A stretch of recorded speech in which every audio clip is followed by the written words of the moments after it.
Hello everyone, welcome back to our channel. आज जो है बेसिकली स्टार्टिंग है लेक्चर्स की अपलोडिंग की। पीछे जो हमने लेक्चर्स अपलोड किए थे, डेली डोज फॉर नीट की बात करें या फिर हम जो रेगुलर नोट्स अपलोड कर रहे थे, वो आपके कंटिन्यू रहेंगे। प्लेलिस्ट बन चुकी है, वहाँ पे आप जाके चेक कर सकते हैं। टेलीग्राम चैनल से आप हमारे ज्वाइन हो सकते हैं, जिसका लिंक डिस्क्रिप्शन में आपको मिल जाएगा, या फिर सिंपली आप ये सामने जो ब्लिंक कर रहा है इसे टाइप करके टेलीग्राम चैनल से ज्वाइन हो सकते हैं। बात करते हैं, आज हम डिस्कस करने वाले हैं बायोलॉजी क्लास 11th की फर्स्ट यूनिट की हम बात करेंगे। 4 चैप्टर्स आपके इसमें हैं, living world, biological, classification, plant kingdom and animal kingdom. चारों से बहुत ही ज़्यादा क्वेश्चन बनते हैं। मैक्सिमम वेटेज आप देखो तो बायोलॉजिकल क्लासिफिकेशन से अच्छे खासे क्वेश्चन पूछ लिए जाते हैं, है ना। तो आज हम बात करने वाले हैं क्लास 11th बायोलॉजी की। बेसिक लेवल से एडवांस लेवल तक सारे पॉइंट्स क्लियर हो जाएंगे। प्रीवियस ईयर क्वेश्चन में एक भी लाइन आपके नहीं छूटेगी। ये लेक्चर को देखने के बाद प्रीवियस ईयर क्वेश्चन आप लगा लेना, सारे अच्छे से हो जाएंगे। प्लस एनसीईआरटी पे अच्छे फोकस रखना। फर्स्ट यूनिट की बात करते हैं। चैप्टर फर्स्ट आज हम देखने वाले हैं द लिविंग वर्ल्ड, ठीक है। तो इसकी अगर हम बात करें, इस चैप्टर में स्टार्टिंग में साइंटिस्ट के बारे में डिस्कशन किया गया है। एनसीईआरटी में भी दिया हुआ है, प्लस एम्स और नीट में ये क्वेश्चन पूछा गया। AIPMT जब होता था तब भी बहुत बार पूछा गया था। मोस्ट फेवरेट क्वेश्चन बनता है यहाँ से, तो इसे अच्छे से करना, ठीक है। अर्नस्ट मेयर की हम बात करें, अर्नस्ट मेयर, ठीक है ना। अर्नस्ट मेयर अच्छा क्वेश्चन बनते हैं यहाँ से। इनके कुछ पॉइंट्स हमको देखने हैं, वो क्लियर हम कर लेते हैं। डार्विन ऑफ 20th सेंचुरी अगर पूछा जाता है, अर्नस्ट मेयर आंसर जाएगा आपका। इवोल्यूशनरी बायोलॉजिस्ट हो गया। बायोलॉजिकल कॉन्सेप्ट ऑफ स्पीसीज किन्होंने दिया? अर्नस्ट मेयर ने दिया था। Triple crown of biology, Ernst Mayr हो गया। Plus origin of species diversity, Ernst Mayr हो गया, ठीक है। तो ये पॉइंट्स जो है मोस्ट इंपॉर्टेंट है आपके लिए, नीट के लिए, ठीक है। तो इन्हें अच्छे से करके जाना। स्टार मार्क कर रहा हूँ, अच्छे से कर लेना इनको। एक बार क्वेश्चन ये पूछ लिया गया था, PMT जब चलता था आपका, PMT में वैसे क्वेश्चन नहीं पूछे जाते ऐसे, पर पूछ लिया गया था। इनका बर्थ कहाँ हुआ था? सिंपल याद रखना, कैंपटन जर्मनी। एनसीईआरटी में भी दे रखा है, इसलिए मैंने यहाँ बताया। सो हम स्टार्ट करते हैं। बायोलॉजिकल कॉन्सेप्ट ऑफ स्पीसीज़ की अगर हम डिस्कस करें तो इस कॉन्सेप्ट में बेसिकली क्या बताया गया है ये आप समझना। कुछ कंडीशन थी इनकी। एक तो कंडीशन ये है कि नेचुरल हैबिटेट, या हम बोले सिंपली नेचुरल कंडीशन के अंदर क्या है, इन्होंने ये बताया नेचुरल कंडीशन के अंदर हम मेल का क्रॉस करा रहे हैं फीमेल से। क्रॉस कराने पे हमारे पास में जो ऑफ स्प्रिंग फॉर्म हुई, हमारे पास में जो ऑफ स्प्रिंग फॉर्म हो रही है, फर्टाइल ऑफ स्प्रिंग फॉर्म होनी चाहिए। ये इनके कुछ क्राइटेरियाज थे, ठीक है। तो इसकी हम बात कर लेते हैं, पॉइंट्स देख लेते हैं। आप इसे अच्छे से नोट डाउन करना, एक एक पॉइंट्स मैं आपको टाइम दे रहा हूँ, हैंड रिटन आप बनाएंगे अच्छा रहेगा। In natural condition on interbreeding, जो कि एक सेक्सुअल रिप्रोडक्शन चल रहा है, फर्टाइल ऑफ स्प्रिंग बोर्न हो रही है, ठीक है। Interbreeding is the best criteria for identifying same species. इस लाइन का मतलब ये हुआ हमारे पास में एक है ए, बी ऑर्गेनिज्म है एक, ठीक है। इनकी स्पीसीज दोनों अलग अलग रख रखे हैं, सेम स्पीसीज आइडेंटिफाई करना है तो इनका क्रॉस करा दो, क्रॉस करा दो। अगर फर्टाइल ऑफ स्प्रिंग बोर्न हो रही है, दोनों के क्रॉस से फर्टाइल होना चाहिए। हाईलाइट जो है उसे याद रखना, नेचुरल कंडीशन और फर्टाइल ऑफ स्प्रिंग, तो ये दोनों सेम स्पीसीज से बिलोंग्स करते हैं ना, तो इसे याद रखना आप अच्छे से। नेक्स्ट हम बात करते हैं एक्सेप्शन ऑफ मेयर कॉन्सेप्ट। हाँ, एम्स की बात करें या फिर नीट की बात करें, दोनों में यहाँ से क्वेश्चन पूछा गया है। इसे देखो, एम्स नीट की बात करें, यहाँ पे क्वेश्चन ये आया था, exception of mayor concept, bacteria, mycoplasma and prokaryotes. ये तीनों जो है ऑल प्रोकैरियोट्स, जितने भी प्रोकैरियोट्स हो गए बेसिकली वो बायोलॉजिकल कॉन्सेप्ट ऑफ स्पीसीज के एक्सेप्शन है, यहाँ से क्वेश्चन पूछा जाता है, ठीक है। ये एक डायग्राम भी आपके लिए बताया गया है बैक्टीरियाज का, ठीक है।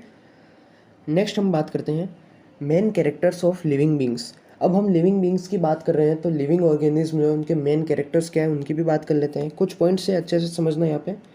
ग्रोथ हो गया, रिप्रोडक्शन हो गया, मेटाबॉलिज्म हो गया, सेलुलर ऑर्गेनाइजेशन हो गया, कॉन्शियसनेस हो गया, सेल्फ रेप्लिकेटिंग होते हैं, सेल्फ इवॉल्विंग, ठीक है। कॉन्शियसनेस जो है मोस्ट इंपॉर्टेंट है, इसलिए यहाँ पे हाईलाइट किया गया है। बात करें ग्रोथ एंड रिप्रोडक्शन की, अगर हम बात करते हैं, ये जो दोनों है नॉन डिफाइनिंग प्रॉपर्टी है।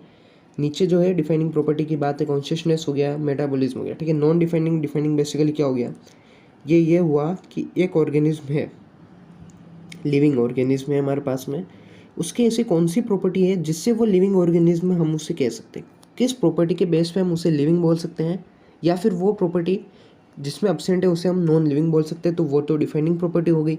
चलो ठीक है, इसे हम आगे समझेंगे, डिटेल में हमको पढ़ना है, आगे समझ में आ जाएगा।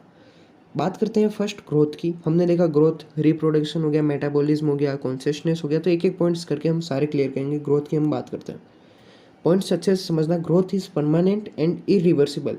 अगर ग्रोथ हो गई है तो वो वापस नहीं कम नहीं होगी। अगर किसी की हाइट बढ़ गई है ऑर्गेनिज्म की, तो वो वापस कम थोड़ी होगी। हाइट कभी कम नहीं होती ना, ये पॉसिबल ही नहीं है ये चीज़। तो growth is permanent and irreversible, ये पॉइंट अच्छे से याद रखना। Increase in mass and increase in number of cells are twin characteristics of growth. NEET में ये पॉइंट डायरेक्ट पूछा गया था, twin characteristics of growth. Increase in mass and increase in growth, increase in mass and increase in number of cells are twin characteristics of growth, यहाँ से पूछा गया था, इसलिए मैंने इसको हाईलाइट कर दिया। अच्छे से समझ लेना इसे, है ना। Cell division occurs in unicellular multicellular, दोनों में सेल डिवीजन होता है। चलो ठीक है, we can see cell division in laboratory also. Lab में हम गए, सेल डिवीजन हम वहाँ पे आर्टिफिशियल तरीके से देख सकते हैं, सिंपल सी बात, ठीक है। In plants growth is indeterminate unlimited through out their life. Plants की हम बात करें तो इनमें जो है प्लांट्स, उनकी अनलिमिटेड ग्रोथ होती है, कोई फिक्स एज नहीं होती। पर हम अगर एनिमल्स की बात करें तो एक लिमिट तक उनकी ग्रोथ होती है, फिर ग्रोथ रुक जाती है up to certain age. Growth होने के बाद में उनकी ग्रोथ रुक जाती है, तो एनिमल्स में, ठीक है, यहाँ से पूछा जाता है। अब हमने ग्रोथ के बारे में देखा, तो हम ग्रोथ के टाइप्स भी देख लेते हैं। ग्रोथ जो है एक्सटर्नल भी हो सकती है, जो कि नॉन लिविंग्स में होती है, इंटरनल भी हो सकती है, जो कि लिविंग में होती है। बस इतना सी याद रखना। जैसे कि माउंटेन की बात करें तो नॉन लिविंग थिंग है। एक्सटर्नल जिसको एक्सट्रिंसिक ग्रोथ भी बोला जाता है, इंटरनल जिसको इंट्रिंसिक ग्रोथ भी बोला जाता है, ठीक है। एनसीईआरटी में आपकी ये दे रखा है, एनसीईआरटी में आपके एक वर्ड दे रखा है एक्रीशन। एक्रीशन बेसिकली क्या है, ये हमारे पास में माउंटेन है, इस पर स्नोफॉल हुआ, स्नो यहाँ पे जम गया, एक्यूमुलेशन एक्यूमुलेट हो गया स्नो, इसको बोला गया है एक्रीशन। क्या लिखा है, accumulation of snow on surface is termed as accretion. Direct पूछा नहीं जाता है, पर था इसलिए मैंने आपको समझा दिया। ये डायग्राम भी आपके लिए बताया गया है यहाँ पर। अब देखो, हमने देख लिया कि नॉन लिविंग में भी ग्रोथ हो रही है, लिविंग में भी हो रही है। जैसे कि यहाँ पे देखो, नॉन लिविंग में ग्रोथ हो रही है, यहाँ पे लिविंग में हो रही है। तो ये कैसे एक डिफाइनिंग प्रॉपर्टी हो गई लिविंग थिंग्स की।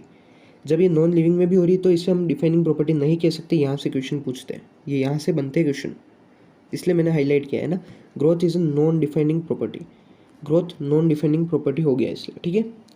बट इंट्रिंसिक ग्रोथ, हाँ ये पॉइंट याद रखना। इंट्रिंसिक ग्रोथ की अगर बात करें तो डिफाइनिंग प्रॉपर्टी होगी। क्यों होगी, क्योंकि ये लिविंग ऑर्गेनिज्म में चल रही है, लिविंग ऑर्गेनिज्म में चल रही है, तो लिविंग ऑर्गेनिज्म की डिफाइनिंग प्रॉपर्टी हो गई। इंट्रिंसिक ग्रोथ तो डिफाइनिंग हो गई, बट सिंपल ग्रोथ की अगर हम बात करें तो नॉन डिफाइनिंग प्रॉपर्टी है, ठीक है। पॉइंट्स आगे हम देखते हैं। In majority of higher animals and higher plants growth and reproduction are mutually exclusive events. Higher plants की हम बात करें, हायर एनिमल्स की बात करें, तो जो ग्रोथ और रिप्रोडक्शन है दोनों अलग अलग इवेंट्स हो रहे हैं, सेपरेट है दोनों, ठीक है। एक्सक्लूसिव का मतलब हुआ डिफरेंट डिफरेंट इवेंट है, ठीक है। इन यूनिसेल्युलर ऑर्गेनिज्म, बैक्टीरिया हो गया, अमीबा हो गया, growth and reproduction are synonymous events. यहाँ से नीट में पूछा गया था कि ग्रोथ और रिप्रोडक्शन जो है सिनोनिमस इवेंट्स हम किस में कह सकते हैं, तो यूनिसेल्युलर ऑर्गेनिज्म में, ठीक है ना, ये याद रखना, यूनिसेल्युलर ऑर्गेनिज्म, ठीक है। बात करते हैं रिप्रोडक्शन की। रिप्रोडक्शन, यहाँ से क्वेश्चन बहुत बार पूछे जाते हैं, इसलिए मैं स्लाइड्स में जो जो पूछे गए वही लेके आया हूँ।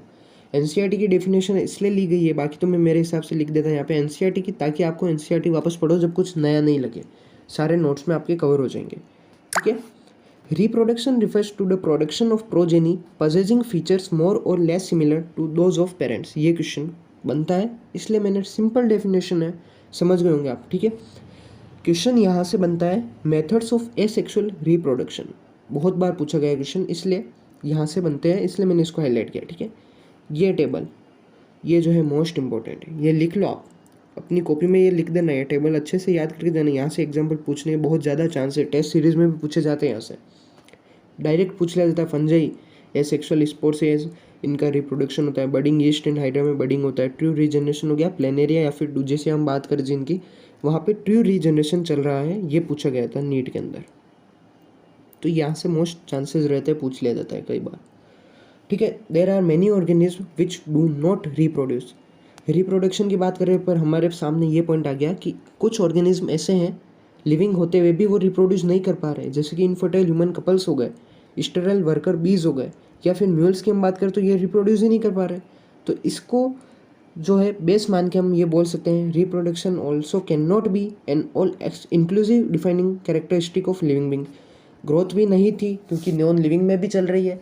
जो रिप्रोडक्शन की बात करें वो भी आपकी डिफाइनिंग प्रॉपर्टी में नहीं आएगा क्योंकि कुछ लिविंग ऑर्गेनिज्म ऐसे हैं जो रिप्रोड्यूस नहीं कर पा रहे, जिनके एग्जाम्पल हमने आपको दे दिए, एनसीईआरटी में दे रखे थे, इंपॉर्टेंट है, पूछ लिया जाता है, इसलिए हमने आपको यहाँ पे कवर किया है। ठीक है ना, तो रिप्रोडक्शन भी आपकी डिफाइनिंग प्रॉपर्टी नहीं होगी, यहाँ से पूछा जाता है। ठीक है, चलो ग्रोथ देख लिया, रिप्रोडक्शन देख लिया, अब हम देखते हैं मेटाबॉलिज्म। मेटाबॉलिज्म की हम बात करें तो मेटाबॉलिज्म बेसिकली क्या होता है, डेफिनेशन समझना, the sum total of all biochemical reaction, the sum total of all biochemical reaction taking place inside a living body is termed as metabolism. कोई लिविंग बॉडी है, उसके अंदर रिएक्शंस हो रही है, उसका सम टोटल कर लो, आप सबको जोड़ दो, मेटाबॉलिज्म एक वर्ड दे दिया। ठीक है, यूनिसेल्युलर में भी हो सकता है, मल्टी सेल्युलर में भी हो सकता है। आइसोलेटेड मेटाबॉलिक रिएक्शन की हम बात करें, आइसोलेटेड बेसिकली क्या हो गया, अलग से हम लैब में, बेसिकली इसको आप ये समझ लो लैब में हम रिएक्शन कर रहे हैं। ठीक है, ये पॉइंट समझो, रिएक्शंस आर लिविंग। चलो मैं आपको आगे बताता हूँ। देखो हमने क्या किया, टेस्ट ट्यूब ली जो कि एक नॉन लिविंग थिंग है, आप भी जानते हैं, हमने उसमें रिएक्शन करी, यहाँ पे रिएक्शन चल रही है जो कि लिविंग है, रिएक्शन लिविंग है, टेस्ट ट्यूब नॉन लिविंग है। रिएक्शन लिविंग क्यों है, reactions are living because they are similar to the reactions occurring inside our body. ये इसका रीज़न हो गया रिएक्शन लिविंग क्यों है। मेटाबॉलिज्म भी हमने देख लिया, चलो रिएक्शन तो हमेशा लिविंग है, रिएक्शन जहाँ पे भी हो रही है लिविंग है वो। टेस्ट ट्यूब भले वो किसमें, नॉन लिविंग थिंग के अंदर रिएक्शन हो रही है, लिविंग रिएक्शन है। ठीक है, देखो मेटाबॉलिज्म की हमने बात की कि the sum total of all biochemical reaction, चलो ठीक है, रिएक्शंस हो रही है तो किसी चीज़ का फॉर्मेशन होगा या फिर किसी चीज़ का ब्रेकडाउन होगा, दो कंडीशन हमारे पास में बनती है। ठीक है, फर्स्ट बात करते हैं एनाबॉलिज्म की, it is a constructive process. देखो रिएक्शन हुई और किसी चीज़ का फॉर्मेशन हो गया तो कंस्ट्रक्शन हो गया बेसिकली, तो एनाबॉलिज्म कहा जाएगा, जैसे कि फोटोसिंथेसिस में हो रहा है, एनाबॉलिज्म हो रहा है फोटोसिंथेसिस के अंदर। Catabolism it is a destructive process, breakdown हो रहा है जहाँ पे बेसिकली डिस्ट्रक्टिव प्रोसेस ब्रेकडाउन हो रहा है, जैसे कि रेस्पिरेशन। ठीक है, ये देखो एनाबॉलिज्म, फोटोसिंथेसिस चल रहा है, एनाबॉलिज्म चल रहा है। बात करें कैटाबॉलिज्म की, ये कैटाबॉलिज्म है, यहाँ पे चल रहा है आपका रेस्पिरेशन, है ना। ये किसका डायग्राम बताया गया है, रेस्पिरेशन का डायग्राम, ताकि अच्छे से समझ पाओ। और ये आपका डायग्राम जो बताया गया है फोटोसिंथेसिस का डायग्राम, खाली एक्सप्लेनेशन के लिए, इसे आप ध्यान रखना। ठीक है ना, अच्छा एक्सप्लेन हो सके इसलिए मैंने बताया। कुछ लाइन्स की बात करते हैं, while metabolism is a defining property, चलो ठीक है, डिफाइनिंग प्रॉपर्टी हो गई, of all living organism without exception. Metabolism एक ऐसी प्रॉपर्टी है लिविंग ऑर्गेनिज्म की जो कि डिफाइनिंग प्रॉपर्टी तो है पर इसका कोई एक्सेप्शन नहीं है, कोई भी एक्सेप्शन नहीं है, हर चीज़ मेटाबॉलिज्म शो करता है। Isolated metabolic reaction in vitro are non living things but surely living reactions. NCERT की लाइन है, हमने देख लिया पीछे। ठीक है, cellular organisation of the body is defining feature of all life forms, ये लाइन एनसीईआरटी की है, ये देखो एनसीईआरटी की लाइन है, इसलिए मैंने यहाँ पे कवर कर लिया। ठीक है, इसको ध्यान रखना आप। ये कुछ डायग्राम्स बताए गए, सेल्युलर ऑर्गेनाइजेशन बताया गया है, बेसिकली क्या है, सेल्स है। ठीक है, ये सेल्स बताई गई। बात करते हैं कॉन्शियसनेस, मोस्ट इंपॉर्टेंट, यहाँ से क्वेश्चन बनता है कॉन्शियसनेस के बारे में, यहाँ से क्वेश्चन बनता है ना। Most obvious and technically complicated feature of all living organism, NCERT की लाइन है। एनसीईआरटी तो हमने मेन फोकस रखना ही है एनसीईआरटी में, प्लस एक्स्ट्रा पॉइंट्स आपके वैसे भी कवर कर लूँगा मैं। ठीक है, क्या है, this is the ability to sense their surrounding और environment and respond to these environmental stimuli. हमारा हाथ यहाँ था, यहाँ पे हमने बीट किया, हाथ यहाँ से हट गया, क्या हुआ, स्टिमुलस हुआ, यहाँ से हमने बेसिकली मोटर न्यूरॉन के थ्रू हमने यहाँ पे एक एक्शन हुआ, तो यहाँ पे क्या हो रहा है, ability to sense their surrounding. कोई ऑर्गेनिज्म है, इसके सराउंडिंग में क्या हो रहा है, बारिश आ रही है, गर्मी हो रही है, ठंड हो रही है, क्या उसको सेंस करने की जो इसमें एबिलिटी है उसी को बोला गया है कॉन्शियसनेस। ठीक है, कॉन्शियसनेस उसी को बोला गया है। ठीक है, ये समझ लेना। Environmental stimuli could be physical, chemical और बायोलॉजिकल। ठीक है, स्टिमुलाई कुछ भी हो सकता है। Consciousness present in both prokaryotes and eukaryotes. ठीक है, ये याद रखना, खाली यूकैरियोट्स में नहीं होता, प्रो में भी ये प्रेजेंट होता है। नीट में ये क्वेश्चन पूछा गया है, स्टेटमेंट में भी पूछा गया था, प्लस एमसीक्यू में भी पूछ लिया था, है ना। स्टेटमेंट में तो पूछा ही गया था, करेक्ट वाले में, या फिर इसमें पूछ लिया जाता है कि photo period affect reproduction in seasonal breeders both plants and animals. Photo period जो है अफेक्ट करता है, स्टेटमेंट में था फोटो पीरियड अफेक्ट नहीं करता है, जो कि रॉन्ग स्टेटमेंट था, हमको ये बताना था नीट के अंदर। ठीक है, इसे याद रखना है, नीट में ये पूछा गया है, देखो। ठीक है, नेक्स्ट आगे हम बात करते हैं, self consciousness is only present in human beings, ये पॉइंट याद रखना। सेल्फ कॉन्शियसनेस ह्यूमन बींग्स में प्रेजेंट है, ठीक है। क्वेश्चन बनता है यहाँ से कोमा पेशेंट के बारे में। टेस्ट सीरीज़ में तो बहुत कोचिंग्स में पूछ लिया जाता है, इसलिए मैंने यहाँ पे कवर किया है, इसको अच्छे से करो। देखो कोमा पेशेंट की हम बात करें, ये कोमा पेशेंट है, कॉन्शियसनेस तो प्रेजेंट है बट सेल्फ कॉन्शियसनेस अब्सेंट है। कोमा पेशेंट बेसिकली हम उसको मेडिसिन दे रहे हैं, उसका मेडिसिन जो हम दे रहे हैं पेशेंट को, उसका रिस्पॉन्स तो कर रहा है ना, वो तो कॉन्शियसनेस तो है उसके, इसलिए वो लिविंग है। सुनना, मेडिसिन हमने दी तो वो उसका रिस्पॉन्ड कर रहा है, उसके अगेंस्ट कर रहा है या फिर उसको फेवर में कर रहा है, तो रिस्पॉन्ड तो कर रहा है, पेशेंट रिस्पॉन्ड दे रहा है, जबकि वो कोमा में है तो वो लिविंग है बट सेल्फ कॉन्शियसनेस अब्सेंट है। वो खुद अपनी तरफ से उसका सेल्फ कॉन्शियसनेस नहीं है कि मेरे को उठना है, मेरे को क्या करना है, मैं कहाँ हूँ, कुछ नहीं पता है उसको, ठीक है ना। यहाँ से क्वेश्चन बनता है। देखो एनसीईआरटी में एक लाइन दे रखी, properties of tissues are not present in constituent cells but arise as a result of interaction among the constituent cells. देखो क्या हुआ है यहाँ पे, एनसीईआरटी की लाइन है, सेल से बना टिश्यू, टिश्यू से बने ऑर्गन। सेल की प्रॉपर्टी है टिश्यू में प्रेजेंट है, टिश्यू की ऑर्गन में प्रेजेंट है, ऑर्गन की टिश्यू में प्रेजेंट नहीं है, टिश्यू की सेल में प्रेजेंट नहीं है। ये लाइन, ये इस डायग्राम से आप ये लाइन समझ गए होंगे, ठीक है ना। क्या properties of tissues are not present, properties of tissues are not present in cells, इसमें प्रेजेंट नहीं है, पर सेल की तो इसमें प्रेजेंट है, इसमें प्रेजेंट नहीं है, सेल की प्रेजेंट, टिश्यू की ऑर्गन में प्रेजेंट है, ऑर्गन की टिश्यू में नहीं है। ये आप डायग्राम से समझ सकते हैं, ठीक है। All living organisms, present, past and future, are linked to one another by the sharing of common genetic material but to varying degree। ये लाइन एनसीईआरटी से ली गई है ना, लाइन एनसीईआरटी की है, अच्छे से समझो इसको, ये लाइन एनसीईआरटी की, अच्छे से समझो इसको।